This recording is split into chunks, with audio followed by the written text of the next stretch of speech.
All right, everyone, here we go. Hold on. We are going to talk about when it is okay to stop. Whoa. It's not just nonstop 10x growth every single year. No. In fact, it's not. I thought if you're growing, you're dying. If you're not growing, you're dying. Uh-oh. There was some sort of Freudian slip there. Yeah. So our entire journey from 2011 until 2023 was doubling. It's easier to double when you're smaller. We continued to double as we, got into the hundreds of units and, dozens of employees. We kept going. But it is not wise to grow simply for the sake of growing, to grow because it's sexy or egotistical or feels good. It is absolutely okay to look at what's happening in your life, in the market, and say, now is not the time to grow. And that came for us in 2023. In 2022, the country was plagued with record inflation in the post-pandemic era, largely because of a lot of the stimulus that went out during the pandemic, just to keep the economy moving. And as a result of that, the Federal Reserve raised interest rates faster than ever before in the history of the Federal Reserve. So we had generally prepared for that. We certainly, make no illusion that we had predicted that the fastest rise in interest rates in the history of the Federal Reserve would happen. But we did have some sense during the years of the pandemic when interest rates were very, very, very low that they wouldn't stay that low forever. And so we made the really tough choice to get fixed rate debt on the entirety of our portfolio. And that allowed us to sleep really well at night as interest rates were going up because our mortgage payments were locked in. We had 5 or greater years on our loans at that fixed rate. And so while many of our peers in the industry were struggling with their mortgage payments going up as a result of interest rates going up and blowing past their rate caps and needing to have capital calls or capital loss, we did really well through those years because we had fixed rate debt. But nevertheless, it became very, very, very challenging to grow. And we also decided that it was unwise to continue to grow, that there was just too much uncertainty in the market with inflation and interest rates. And so we made the decision in 2023 to completely halt all acquisitions. That might sound simple. It might sound like a simple statement there, but it was not, right? Because if you've been listening to these episodes, you know that at our core, who we are as people, we are always thinking about the next level, the next way to add value, the new frontier, something else that we've never done before that we want to explore and master. And all of a sudden in 2023, we said, you know what? The risk far outweighs the reward right now. So even though it maybe doesn't feel as good to take a pause, it's the right thing to do. And that's what we did in 2023. We definitely see this, cult of growth or something like that, where sometimes you feel like you need to be broadcasting that things are just sunshine and rainbows at all times. And, the last few years have been the toughest time in multifamily real estate in half a century, not since the energy crisis and 16% inflation rates and so forth. And there's seasons to all these things. So there's times of explosive growth. You got to make hay while the sun shines, and you need to be a student of the seasons and recognize those seasons. And there's other times when growth does not make sense. And in 2023, and as we got towards the end of 2022, we had Fund 3 on a wait list. At one point, we got up to $30 million or something crazy on the wait list for Fund 3, and we never opened it for funding. If we had fees, loaded into our fund and stuff, we would have had a huge incentive to open the fund and make some acquisitions at a time when that would have been a poor decision. And so I'm so glad that we built an incentive structure that kept all of our incentives aligned with our investors.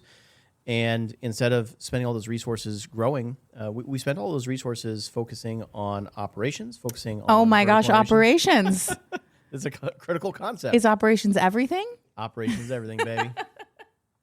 Yeah, we brought lots of things in-house. We brought lawn and snow in-house, buying tons of, tractors and trucks and power brooms and stuff. And today we probably save about 80% of our typical vended cost on lawn and snow. And that's not something where you can just snap your fingers and spin it up. You have to go make some big financial moves. You have to hire people. You have to train people. You have to work on insurance. You don't just buy a push mower and say, go get them, Tiger. We experimented with short-term rentals. And we had some vacant units because there was a lot of supply delivery kind of everywhere, and there was challenges with rent growth. So we ran an experiment doing short-term rentals. And it's during these times of slower growth when you hopefully have bandwidth to spare. You have bandwidth to spare. In general, kind of a framework that we use is you should always have enough operational capacity in your organization to be either growing or to be doing process improvement. If you only have enough staff, enough money, enough budget to kind of hold things together, you are in a hopelessly unsustainable place. You can't afford if someone suddenly leaves the company or this huge opportunity comes along to grow. And so in that 2023, there's about an 18-month time frame where we had 0 acquisitions.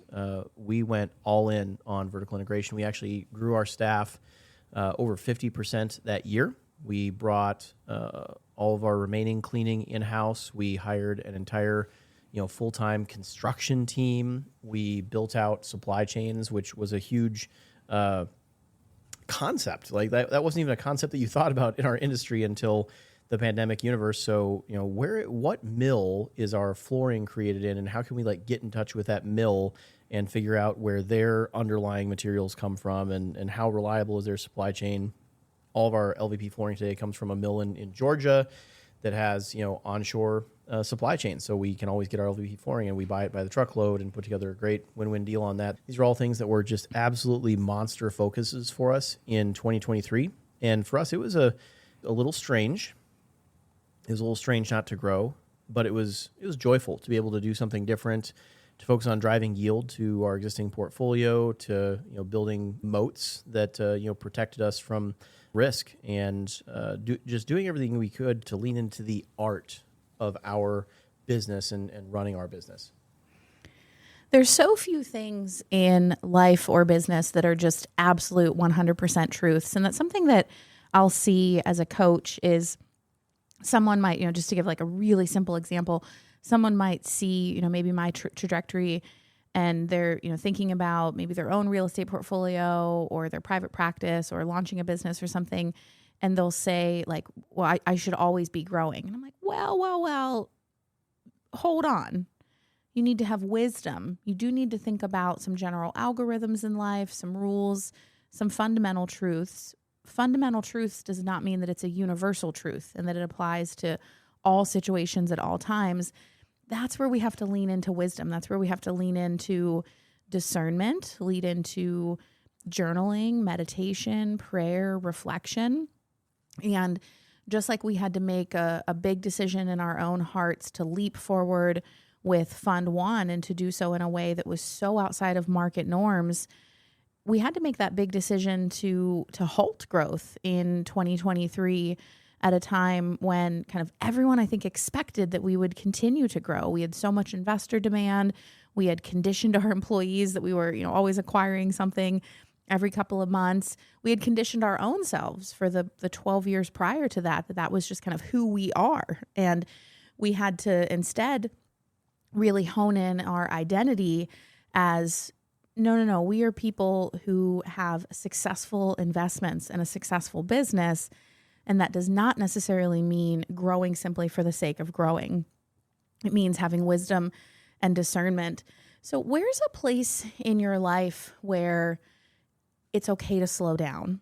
It's okay to stop. Maybe you go back and you listen to the episode just before this one and you think about how can you improve operations in that area of your life. So it's a different type of growing, right? There's kind of linear or exponential growth, and then there's also strengthening. And when I look back at 2023, I think if we were a kid, maybe we weren't necessarily getting taller that year, but we were getting so much stronger.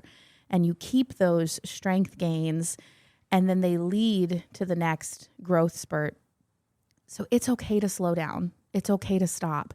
It's okay to have wisdom and discernment and to say there's something in your personal life or your personal growth trajectory or the local market or the broader market, or just a sense of intuition that you feel, and slow down or stop intentionally. Not from a place of fear, not from a place of limiting beliefs, not from a place of I'm not good enough for the next level of growth or that's impossible for me. None of that stuff. From a place of strength and certainty and inner wisdom and a plan for what you are going to do with that time. Rest is intentional. Rest is an active activity, right? We maybe think of rest as, like Nick and I could have said like, oh, we're just going to go on like a year-long vacation and, just kind of check out of the business. And instead we said, no, we're going to keep coming into the office every single day, working with our team. But instead of thinking about acquisitions, we're going to be thinking about how do we improve everything that we already have? How do we drive up rents, drive down expenses, strengthen our team, build our culture, build ourselves as leaders, and use this rest period for permanent good? Hopefully that resonates with you, whether it's in your personal life, your real estate portfolio, your business life, if you're an entrepreneur. Pausing is okay. Rest is okay. Stopping is okay. It is not always, always, always a story of growth. I sincerely hope that you've enjoyed all of the episodes that we've had so far as we're sharing this, very fast-paced growth trajectory that we've been on and the lessons that we've learned. And I hope you've benefited so much from taking those lessons and thinking about how they apply to your own life. And then this episode is a bit of a turn in the story. And I hope this lesson is just as valuable for you as the others. Another thing that's really important to talk about is that we certainly were projecting to our investors, to our staff, that it was unlikely we'd be making any acquisitions, in the near future. But we kept looking at deals. The deals were so just hopelessly afar from what would work. There was a time there when we were contemplating 9% interest rates on deals, where the year before it was 3%. It was a pretty extreme spread, and it wasn't even just that interest rates had gone up, it's that lenders had pulled back so much that it was almost impossible to loan. I remember there was a single day in 2023 where I met with 3 different bankers, and we spent a lot of time meeting with bankers and building those relationships, and usually we're meeting with those bankers to get a loan and talk about getting a loan in the future. And none of those bankers wanted to sell us a loan. In fact, they all wanted to get deposits because they were all desperate for deposits. And one of them said, well, we're no longer in the lending business. In fact, he used to be a commercial loan officer, was a commercial loan officer for a decade. And he's like, I am now a commercial deposit officer. I'm like, I've never heard of that job before. He's like, that's right. They just made it up so that I didn't get fired. And I really need deposits so I don't get fired. Can you please give me some deposits? And we're like, well, I guess we're not getting a loan anytime soon. But if we had just kind of stopped being in the market, if we had just completely disengaged, if, from a place of scarcity, of fear, we wouldn't have these kind of zany, salient, critical data points for us to have very, very memorable meetings we had that year. We kept looking at deals, and our offer price would be literally 50% of asking price because the sellers, they were in a pickle, they were upside down, their expectations not been tempered by market conditions, and it'd be easy to get discouraged. It'd be easy to stop looking, but it's only when you look for opportunities that you find opportunities. So you can have quiescent periods. You can have periods where it's an active rest. I'm about to go deadlift at the gym here right after we get done recording this, so I'm actually thinking about that right now, and how it's so critical to take a rest after doing heavy lifting like that. But you can always be improving. You can always be looking for those opportunities. And most of our best opportunities that we've ever pursued, in terms of buying an apartment building or anything, any of the business or personal opportunities, they are always serendipity of a kind. I'm a person of faith. I think my path is guided, and I just need to stay open to those opportunities. I need to just show up, and God or the universe will take care of that. I have a moral imperative to stay in the arena. And it was during that time looking at those deals where we slowly came to the conclusion that we're just going to have to change the way we thought about deals. We're going to have to look at changing maybe how we structure deals or how we underwrote deals. And we had to go through all those repetitions of looking at deals that had no chance to work to get to the place where we had crystal clarity on what a deal which could work would look like. So, a lot of times people will mistake activity for outcome, and they'll be ferociously busy but accomplishing nothing. And there are other times I feel like where people can make the opposite mistake. And during that kind of quiescent period for us, maybe it looked like we weren't doing anything. Maybe it looked like we were resting on our laurels as being one of these few groups that are not having capital calls and not losing capital and stuff, and doing okay despite incredible headwinds. But no, we were ferociously curious.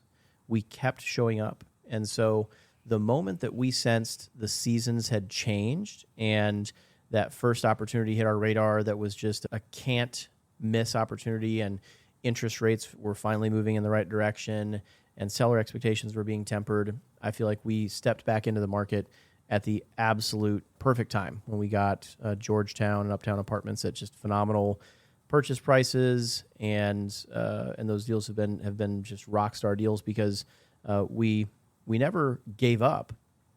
We just knew that it wasn't the right time. And whatever it is in your life where maybe it's not the right time, that's okay. There's nothing wrong with that. There's no judgment. There's no, men make plans and God laughs. Maybe that's just a delay, not a denial. Maybe there's an opportunity for you to learn, to grow, to build your operational capacity so that you're ready when the opportunity is right. And wherever you're at on your journey, let's say you're launching a private practice and like your patient roster just isn't growing as fast as you'd like it to be. Well, maybe you need to focus on that core capability. And when you focus on that core capability, you will one day in the near future experience explosive growth. And then you'll be prepared for whatever that next great leap will be for your journey, your entrepreneurship journey, your journey in scaling your life, whatever that looks like. That's another episode of the Real Estate, Real Life podcast. I'm Elaine, joined by my wonderful husband, Nick, and we hope you got a tremendous amount of value out of this episode, and it gives you a different way of thinking than the episodes that came before it. Like, subscribe, share with a friend, and check out the next episode.